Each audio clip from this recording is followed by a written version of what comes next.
কিন্তু আপোনালোকে ছাত্ৰ ছাত্ৰীসকলক যাতে ঘৰত পঢ়াই নিতে সদায় বিদ্যালয়মুখী কৰে। কোনো ধৰণৰ আজি বোলে ওচৰত বিয়া আছে বাৰু আছে এনেকুৱা ল'ৰাটো নাহিলে এনেকুৱা ধৰণৰ কথা যাতে নহয়, সেইটোৱে মই আপোনালোকৰ পৰা আজি মই বিচাৰিম। আৰু অন্য একো কৰিব নালাগে, খালি ল'ৰাটো বিদ্যালয়লৈ আহিছে নাই সেই কথাখিনি আপোনালোকে মনিটৰ কৰক। বাকীখিনি আমাৰ বিদ্যালয়ত শিক্ষক শিক্ষয়িত্ৰীসকল আছে, তেখেতলোক অলৰেডি ৱেল ট্ৰেইন। প্ৰাইভেট স্কুলতকৈ বেছি ভাল পাব আপোনালোকে ইয়াত শিক্ষাটো। মই এই দৃঢ়ভাৱে ক'ব পাৰোঁ, আপোনালোকে খালি ছাত্ৰ ছাত্ৰীসকলক বিদ্যালয়মুখী কৰক। তাতে লুকাই আছে শব্দটোতে গোটেই অৰ্থ লুকাই আছে, উৎসৱ বিদ্যা আৰম্ভ। তাৰমানে আগতে আমাৰ যিটো শিক্ষাবৰ্ষ আছিলে সেইটো কেতিয়া আছিলে বাৰু গম পায়নে? আৰম্ভণি কেতিয়াৰ পৰা হৈছিলে?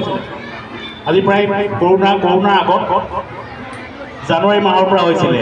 কিন্তু কৰোণাৰ পাছতে যেতিয়া আমাৰ বহুত দিন বিদ্যালয়সমূহ বন্ধ থাকিলে, তাৰপিছতে কি কৰিলে, শিক্ষাবৰ্ষটো 1 এপ্ৰিলৰ পৰা আৰম্ভ কৰিলে। 1 এপ্ৰিলৰ পৰা আমাৰ 31 মাৰ্চলৈকে এটা শিক্ষাবৰ্ষ ধৰিব ধৰিলে। গতিকে যাতে আমাৰ বিদ্যালয়সমূহত ছাত্ৰ ছাত্ৰীৰ যি সংখ্যা, এই সংখ্যা বৃদ্ধি হয় বা নতুন যিসকল ছাত্ৰ ছাত্ৰী আহিব তেওঁলোকক যাতে আমি সুন্দৰকৈ আজি যেনেকৈ আপোনালোকে অনুষ্ঠানটো পাতিছে সেই তেনেকৈ সুন্দৰকৈ তেওঁলোকে যাতে আদৰণি জনাব পাৰোঁ, সেইখিনি লক্ষ্য কৰিয়ে চৰকাৰে এটা কাৰ্যসূচী ল'লে কি উৎসৱ বিদ্যা আৰম্ভ। এটা খুব সুন্দৰকৈ এটা উৎসৱৰ দৰে বিদ্যালয়ত আজি দিনটো উদযাপন কৰা হ'ব। গতিকে এইখন আমাৰ বিদ্যালয়, বিদ্যালয়খন আমাৰ অতিকৈ আপোন।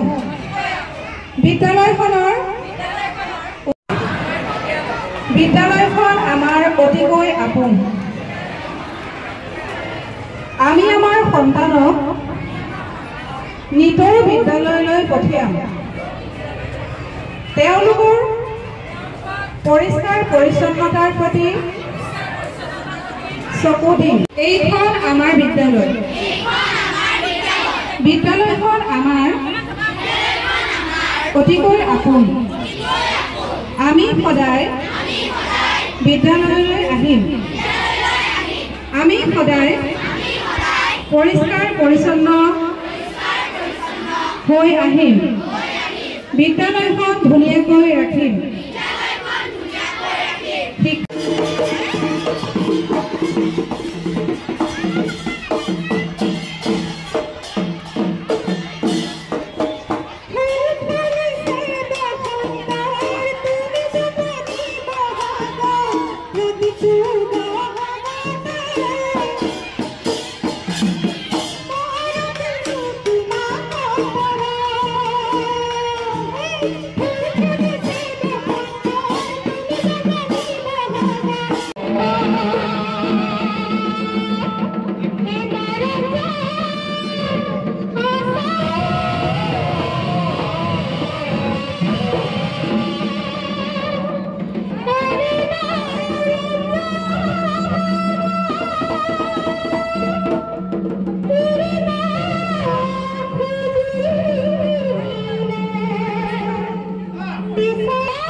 আহিব